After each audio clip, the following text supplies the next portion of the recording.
All right, everybody. Welcome back to the Infinite Gold podcast. It's your show host, Bre and Anthony Goldner. And today we have a very special guest of mine, Lauren Magnum. She was one of my mentors as a vocalist. If you didn't know about me, I used to sing for fun. And she really helped me, stretch my limits on my vocals with my singing. I did it in high school, and then once I met Lauren, I dabbled in it, and this is where we're at now. So, a little bit about Lauren: vocalist, pianist, opera singer, and a vocal coach. Lauren started teaching vocal lessons since the age of 16. Holy smokes, that is some serious talent right there. She started working for herself at the age of 15, 16 years old and began working for herself and doing coaching and vocal coaching.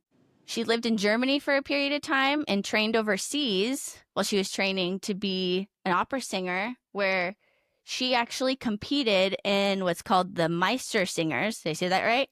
Yes. Meister Singers? Yeah. So if you don't know what that is, I just learned this today. It's basically the Olympics for opera singers. And she got the chance to represent the United States of America at 11 years old. Wow. That is incredible. And she's still coaching right now with her vocal coaching and is now getting to work on her own music. And she's starting a podcast. This lady has been busy. She's a very special friend of mine, one of my favorite humans, and I'm so excited to have her on. Welcome, Lauren. Thank you, guys. Thank you for the introduction, and thank you to both of you for having me. I'm so grateful, and I love seeing you guys doing your thing on the Infinite Gold podcast, and I really appreciate you guys having me on. Yay! So let's get started. Tell us about how your journey began. Absolutely. So when I was 5 years old is when they really knew that I could sing. I remember telling my mom that I wanted to do, I believe it was the talent show. My mom's like, what are you going to do? And I told her I wanted to sing. And apparently I would practice at school and I would never sing at home. So the first time they heard me sing was when my dad had one of those old school cameras on his shoulder. And you can hear in the recording when he goes, oh my God, she can actually sing. And I think at the time I sang Beauty and the Beast, and I took it so seriously, practicing at school at 5. And then it kind of just took off from there. Like you said in the intro, I had my first vocal coach at 9. And then one of my teachers said, hey, I want you to try singing this opera piece. And growing up, my dad, he introduced all types of music to me. So I listened to a lot of classical music. We went to operas. We went to see the ballet. So I was immersed in the arts culture at a very young age. So I think that's something that always stuck with me. So I was just passionate about music, and I listened to music in multiple languages growing up.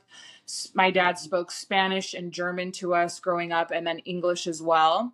So when my teacher introduced a piece to me in Italian, I was really drawn to that. And then it kind of took off from there. That's so cool. Yeah. So you learned Italian to sing that piece. Yeah, absolutely. So in music, especially when you sing, you need to know what you're singing about. So my teacher would always have us translate it in English. Wow. And this was before Chat GPT. This was before the internet. So we literally had to get a dictionary and then word for word translate. Okay, what does this phrase mean? Now you need to speak it and you need to understand it before you start singing, in a foreign language. Oh my gosh. How challenging was that? Honestly, I feel like it became second nature to me since my dad spoke multiple languages to us growing up. I feel like I just gravitated towards that very easily. And when you're younger, it's a lot easier to learn a language rather than being older. So for me, like I said, it just became second nature and I loved it. So from that point on, I started singing in not only English, but Spanish, Italian, Russian, French, German, Czechoslovakian. And yeah, it kind of just took off from there. So it was pretty neat, and still is. I'm still singing. Oh my gosh. Bilingual vocally. Oh my gosh. That is so cool. So how many languages can you speak then? I or say fluent?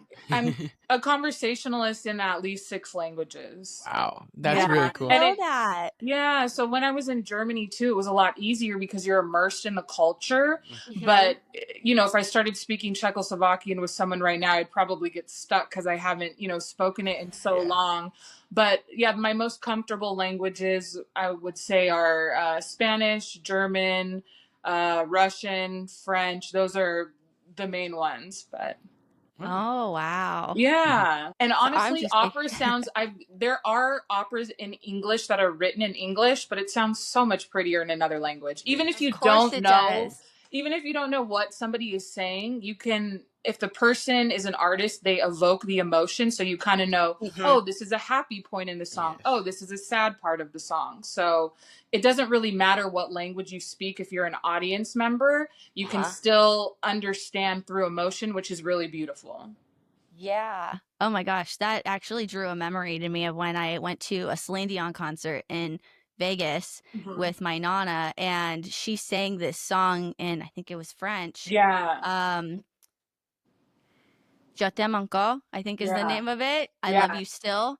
And I remember being at the concert and her singing it, and I was just like, oh my God, I have no idea what she's saying, but I could feel it in my heart and in my soul, all the like Celine Dion feelings. is definitely one of the greats when it comes to music, and I believe French was her first language. So Oh I wow. love all Yeah. of her pieces in French.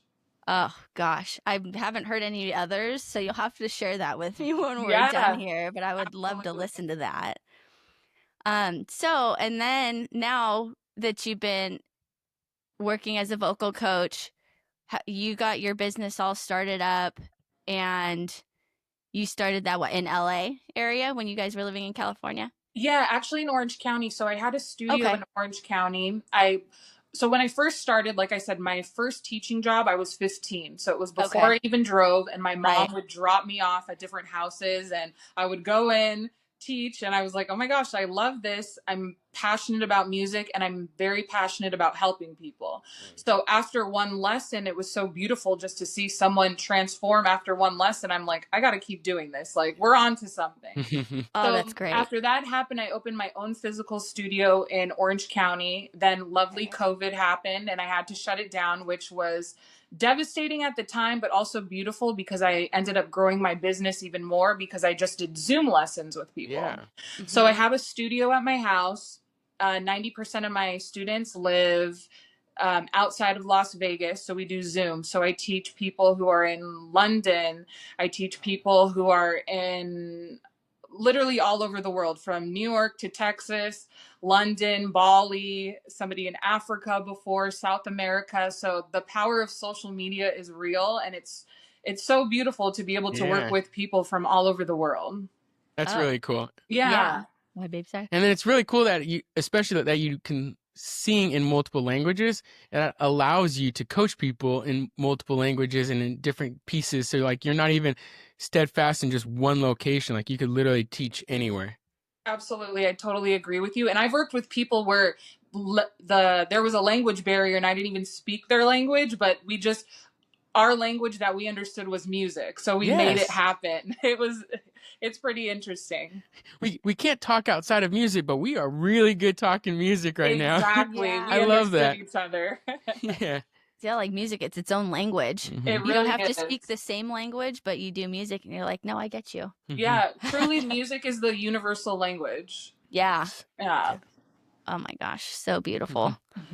Uh, Going back to when you were a kid, I loved how your dad engulfed you in like so many different language or so many different pieces of music. It's almost like, for example, like when I was a kid or a lot of kids that go through sports, like we play so many different sports, so it really helps you know what sports you like, what sports you don't, and there's interlaps in a lot of those sports, so you get better at whatever sport it is you like. So I like how that helped you find out that opera was like your favorite piece because you're able to take in different kinds of musics and the different languages. So I liked how you weren't so pigeonholed into one type of music.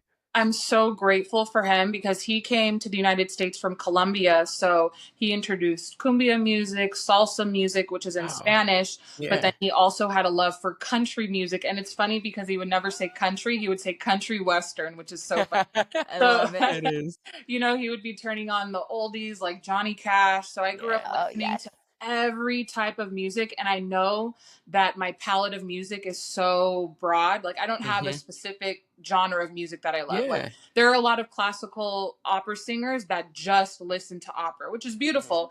I Yeah. listen to hip hop, I listen to rap, I listen to country, EDM, Yeah. literally everything that you could think of. I just love sound. But I am really grateful for my dad for introducing me to every type of music. Yeah. Now, look, quick follow up to that. How does that helped you with your writing? You mentioned that you're writing a lot more, Mhm. singing a lot more. Like, how does that help you with knowing and singing all these different genres? Honestly, I feel like because I have an ear for music and also because all of my students, I don't just teach classical students. I Okay. want to say 2% of my students sing opera or classical music. Everyone Oh, else is, country, R&B, pop, the list goes on. So yeah. I'm not pigeonholed into one Hmm. particular genre. So I think my students really help me with that as well because I do songwriting with them as well. We do vocal lessons depending on what your goal is. Lately, I've been working with Broadway singers, Wow. pageant women. So Yeah. people who have done Miss USA, people who have done That's the very cool. younger pageants, but people who are Hmm. really taking it seriously. So my students are all people who are professionals, which is really nice and such a breath of fresh air. You do have to audition to be in my studio, but Oh, really, I That's feel like I good. said, my hmm, students really have helped me with my writing. Um, there are times I have students who are 8 years old. Well, their imagination is just so broad. it They'll think is. of something off the top of their head, and I'm like, oh my gosh, how did you even think of that? Yeah. But they're Yeah. they're not thinking about what we're thinking about, work and paying Yes. bills and this and that. They're just having fun, Yep. and kids are so just so incredible when you can hear Hmm. their imagination and what they write as well. Yeah, yeah. Well, no, and we've talked about it too. Like, you're your most creative self when you're a kid. You really are. And if Hmm. you can tap back into that childlike self, Yes. that's Mm-hmm. something I'm working on. I think all of us as adults have to work on. Hmm. We forget about having fun. Yes. It's like a spiritual awakening to have fun. You just It feel so really is. good. Yes. Literally have to schedule joy for myself and curate joy. I'm like, today is the day we're having fun today. That's Yes. I it. love that. That's It's so so important. important. Yeah, well, they say if you're not having fun, you're living someone else's story. It's Hmm. true. It's true. And I feel like sometimes we want to wait till we get to a certain level to Mm-hmm. enjoy ourselves. Hmm. Why? Why not now? Yeah. You have Hmm. to enjoy the journey. And that's something that I'm working on. I definitely haven't mastered that yet, but I love that. Can you actually tap more into that? Because we have a lot of listeners that are entrepreneurs and or moms. What are some of those tools that you're using to help you tap into that and do more of it rather than just work, work, work, work, work? yeah, I think my word, every year I pick a word for myself. Okay. So this year, my word, I have two words. It's action and Ooh. intention. Oh, I like I I feel like that. Those like it. my go entire life I together. haven't been really intentional with what I do. Ooh. And so now I'm a lot more conscious with that, with whatever it is. Okay, today you know, we don't work 9 to 5s, none of us. We have, No. No. multiple jobs, we do multiple things. Yes. But you have to figure out a space and a time for yourself for self-care for Hmm. everyone, and it's so Yeah. important no matter what level you're at. I Hmm. feel like for your mind, body, and soul, it's just Hmm. so important, and especially Yes. to reach that next level, it's kind of a boost. So when I Yeah. go into things, I'm more intentional. I know, hey, we got to stop work at this particular time. Now we got to do something for myself. And Yeah. it it doesn't have to be a big thing. You don't need to travel if No. that's something you love to do. I love that. I Yeah. love traveling as well.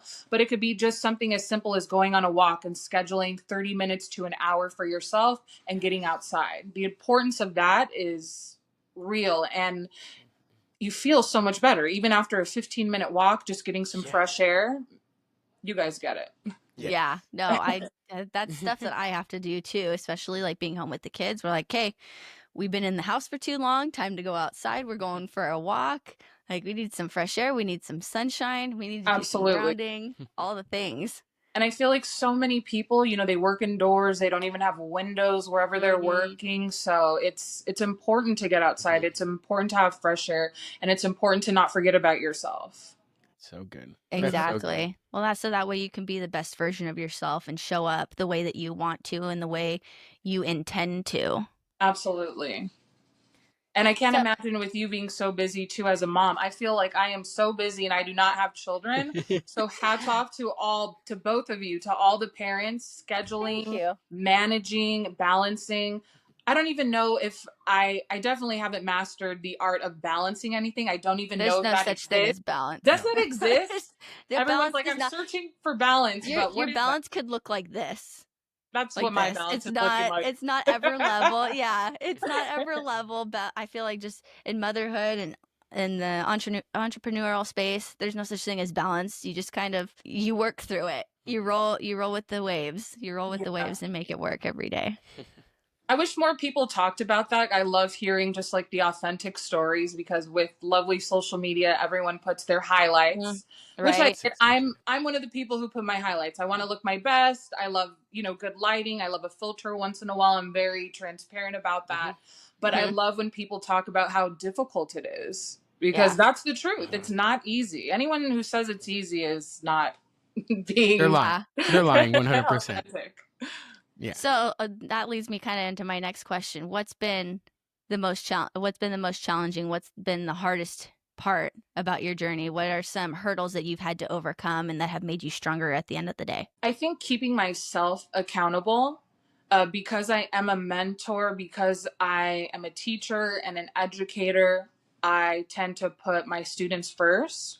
So I have to remind myself from time to time that I have to fill my cup up, then I can Mhm. pour into everyone else's. I think as a That's mother so you can good. relate, or a parent you can relate as well. So You know good. you want to fill your children's cup, but I always told myself when I become a mother in the future, I want to fill my cup first so then I can pour into my children's and be, the best parent that I can be. But same goes as an entrepreneur. You need to learn when to shut it off. You need to learn when you need to rest. I think the hustle culture and the grind culture has become something crazy. I'm still all about the Yeah. grind. Yes. Like, Yes. Yeah. obviously, you have to work your ass off to get to Hmm. where you want to be, but you also have to rest. Like, it's Yeah. very Correct. important. I hear Right. some people talking about, oh, I only get 3 hours of rest. I can't function on 3 hours. You're like, that's not Nobody can. that's not No, something to like cheer yourself on about no, because you're not operating the same. not at all. So I think it's very important to have these conversations, Mhm. and I think it's very important to be authentic. I feel like I gravitate towards people the more authentic they are, and I'm like, hey, oh my god, I can relate to that. And even Yes. as a mentor, you put like a lot on your back, like, well, I need to be here always, here always. No, there are days where I am not here. Yeah. And I Mhm. tell my students that I am a human being. Any mentor that you have is a human being. They don't Hmm. Absolutely. always have 10 out of 10 days. No. That's not possible. No. Not at all. I love how you say that to your students too, because you're being also authentic with them. Like I know a lot of mentors or what have you, like you said, they're like, oh yeah, I get up at 4 o'clock in the morning. I got 3 hours of sleep last night. And yeah, this is going to be a great session that we're going to have. It's like, Cool. but is it really going to be the best session for them? Or are you No. just going to give your half to them, but you're going to tell them it's your all? Like, that's not Yeah. authentic. That's not being yourself. I've had days, and it doesn't happen often, but I want to say at least 3 days to 5 days out of the year, well, I will hit a student and say, hey, today I got to take the day off. We're going to reschedule it because I want to be able to give you 100%. Which is awesome. I respect that Exactly. so much. And I think they respect it so much more too, because now they know that you're showing up all of you when you have it in you. And if you don't have it in Absolutely. you, they're like, well, then why am I coming to class? Because if I'm not getting all that I can out of my coach and be able to give the same back. Absolutely. And I think you just have to be authentic with yourself. You Hmm. can't keep Of making course. that an excuse. And there are Uh-huh. days where I'm like, Yes. oh, I'm tired. And I'm like, no, this is a day we push through Hmm. Yep. and we get it done. But Hmm. then there are also days where I'm like, no, today I have to rest. Like, my body is telling me something. This isn't a day where we can just push through. Like, you need to take a break.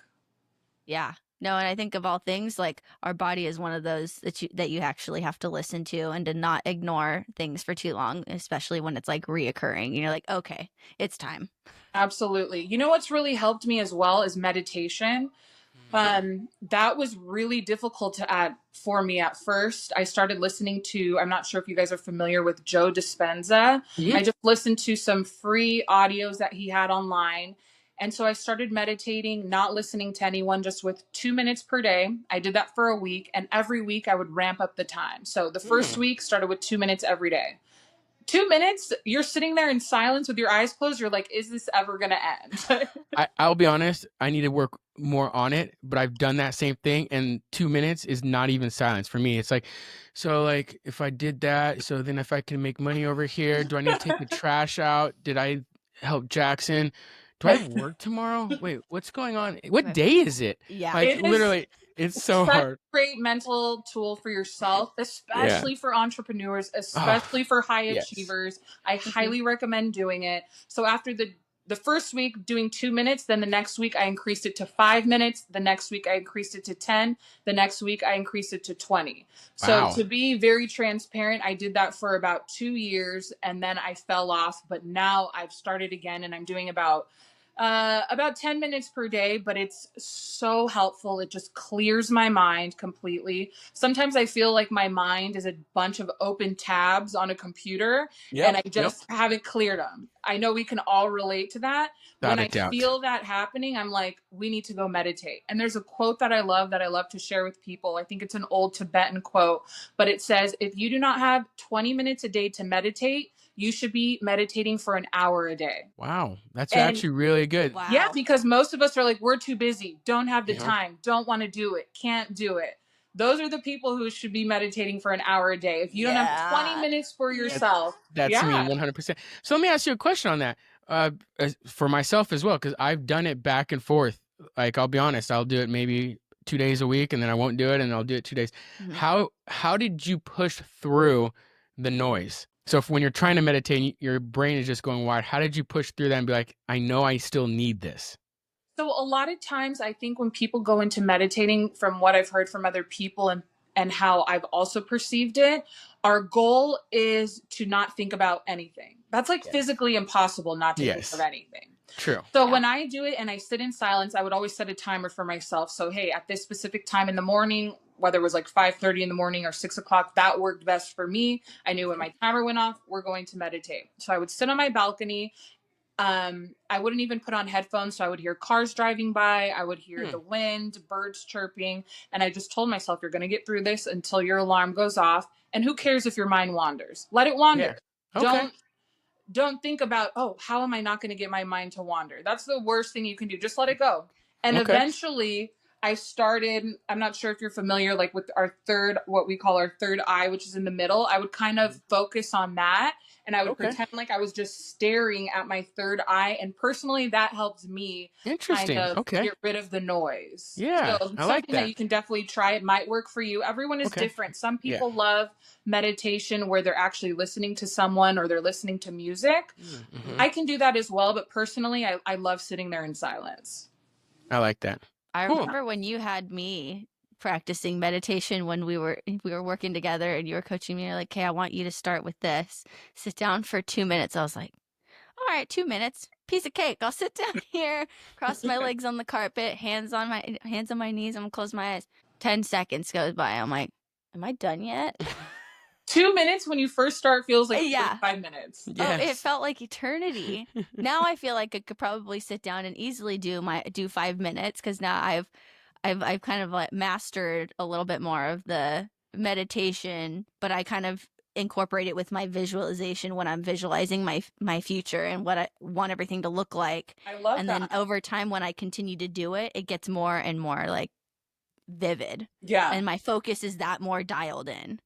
Do you find that helping you with like your your focus? Absolutely. I feel like it just depends on what kind of day it is. It depends what kind of meditation I'm doing because there are specific Mm. days where I'm like, hey, I just want to sit in silence and I want to listen to this calming music. Mm. Or hey, I want to do a guided meditation where there's somebody actually speaking. And then like I said, I do it where I'm listening to nothing but the birds outside. So it depends kind of like on what the mood is. There are times where it's been a very challenging day where I'm like, when you're having a challenging day is the best time to meditate. Even if Yes. I find myself sometimes in my car, I will pull over on the side or I will pull into a parking lot, do it for 2 minutes, and I'm like, it's like you took a pill of A something, That's reset. awesome. it's You hit the just reset button. a literal reset and it feels so nice. It's That's free. cool. Anybody could do it. There's no excuse. You literally just close your eyes. Yeah. Yeah, that's cool. Now, had a question. Do you have you ever tried doing like breathing exercises? And does that not necessarily for like your warm-ups, but doing like something separate that kind of like does it boost your vocals? Absolutely. So I incorporate meditation and also breath work into my lessons, but then for myself as well. A couple years ago, I had a lot of anxiety, a lot of social anxiety, and breath work also helped me. So it's something that we can all do in the presence of our own home. I love box breathing, Mm. where you Oh, yes. inhale for anywhere from a count of 4 to 10. So I like to inhale, let's say, for a count of 5, hold for a count of 5, and then exhale for a count of 5. And then Mm. do that 5 to 10 times. Again, that's a boost of energy. It's very relaxing. Depending on the person, I was actually talking to a student yesterday. Some of my students like to do the box breathing in the beginning of their lesson because it gives them energy, or if they've had a long day, it kind of relaxes them for our lesson. Some of Mm. my students like to do the box breathing towards the end of the lesson because it relaxes them so much that they don't want to be tired for our lesson. So it really Mm. depends on the person. But for me, depending on the day, sometimes it does calm me, but then there are times where it does give me energy as well, depending on what kind of breathing I do. Oh, okay. So Yeah. have you done I think they call it like a circular breathing. I forget who it was that was telling me about it. You know what? It was Carly. Carly was talking about the breathing exercises, and I forget the guy who does it, but it's like you're breathing in, and this when you go to inhale, then you go turning into like an exhale, but it's like it's continuous. There's no pausing. Have you Yeah, done that in and before? Have out. you tried that? I have. I've done I wanted quite a few different breathwork classes and work with different breathwork coaches. So there's so many different techniques. Just think of Yeah. it as like, remember when we would do vocal warm-ups, there would be, Yeah. a variety. We probably did 50 different ones Yeah. while we were We working did a lot. together. So there's probably hundreds if not thousands of ways to breathe. So Yeah. I'm not I know basics when it comes to the box breathing. I've done different things. I've done fire breathing before, but I've also taken classes where it's just repetitive, nonstop, to where you're physically tired at the end. You're like, how I did was I gonna even get say, through that? have you gotten like lightheaded or I like feel have. okay. We Yes. did that at our women's retreat and I was just like, I feel lightheaded. I think I need to Yeah. lay down. Sometimes you got to take a beat for a second, but it's good to get through it. But yeah, that's very normal to feel like that. Good to know. Good to Yeah. know. Now, we talked about you starting your new album and Yes. you formulated a lot of music. We haven't released any yet, but when's that gonna be? I want to know. I don't have a specific date, honestly. And I was telling you before we started recording the podcast, I feel just so blessed to have been immersed in kind of like a community of women who produce, who sing, Mhm. who are in the music industry, who do EDM, deep house, which is something that I'm very drawn to. Like I told you, I have done classical music and opera my entire life, but my passion is to release something in the deep house techno field, which people are like, Mm. what? Okay. This is a completely different thing, but Yeah. I'm in love with sound. I'm in love with frequencies. So I want to create something that everyone can listen to, have a good time, something that can raise your vibration. So right now I've met and have started to work with a few different songwriters, um, people who make music for film. And Nice. so my goal is to, I don't want to put a particular date, but you will be one of the first people who knows. So I look forward to sharing that with you. And I'm having fun doing it, and I feel like it's important to bring joy into the space of music. And for a short period of time, I feel like I lost that for myself. Hmm. I love working with my students. I That brings me so much joy. But when it came to singing myself, opera was something that I was blessed with and something that I was able to do. It wasn't necessarily my number one passion, if that makes Oh, sense. it does. Okay. Yeah. So I look forward to just being able to share that joy with you guys. Yay, that's gonna be so awesome. Yeah, How definitely. how many roughly do you already have worked on? Um, I have worked, I want to say this year alone, I've probably worked on 4 different pieces. Not too many, but I'll probably release a single first or just like a small EP when Yeah. I do. That'll be awesome. Oh my Yeah. gosh. Yay. No, I I remember can't when you wait. first started talking to me about it not too long ago, and you're like, yeah, I'm working on an EP right now, and then we're gonna formulate an album. I'm like, yes, she's friggin' Yeah. doing this. Honestly, I feel like my students have definitely have inspired me because the majority That's of so them have cool. their music out. They're professionals. There's a handful that don't have their music out. They're more of like Broadway singers or pageants, so they do a lot of covers. But the ones that create their own music are so talented. So we do songwriting together, and I'm like, you know what? I love sound. I love music so much. Like, I got to put my own stuff out. So it's fun Yeah, you working on that do. because my whole life I have been given sheet music. I've been given like, hey, here's Mozart, now you sing it. And I feel like opera is almost like a mathematical equation, and it's like how fast can you do it and how good can you do it. It's Mm. very interesting. So Well, this is the first time I feel like I don't think I felt this level of joy with music before, which is really nice. So it's That's definitely a cool. different feeling. And it's interesting to feel like this at 38. I've never felt this much joy in creating because, like I said, back in the day, I never really created myself. I've always been a creative being and an artist, but it was somebody else's music and composition that I was singing. you're stepping into that power. Yeah, it I feels could see really I nice. could see it on your face. Yeah, I'm probably cheesing, just so happy. I love listening No, to it I over and love over. it. I'm like, Don't hold back. I love that. I'm so yeah. excited for you. Thank you. And I also hear you got a podcast that's about to launch with your Yeah, cousin, right? I do. So we're called the Crybabies Podcast, which has nothing to do with babies.